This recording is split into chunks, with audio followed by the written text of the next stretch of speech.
व्यापार मंडल ने इंतजामिया और म्यूनसिपल कौंसिल के खिलाफ एहतजाज किया।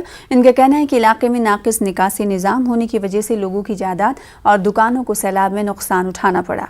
एहतजाजियों ने आला हुकाम से निकासी के निज़ाम को दुरुस्त करने के साथ साथ नुकसान का तखमीना लगाकर मुस्तहिक अफराद को मुआवजा फराहम किया जाए करने की मांग की।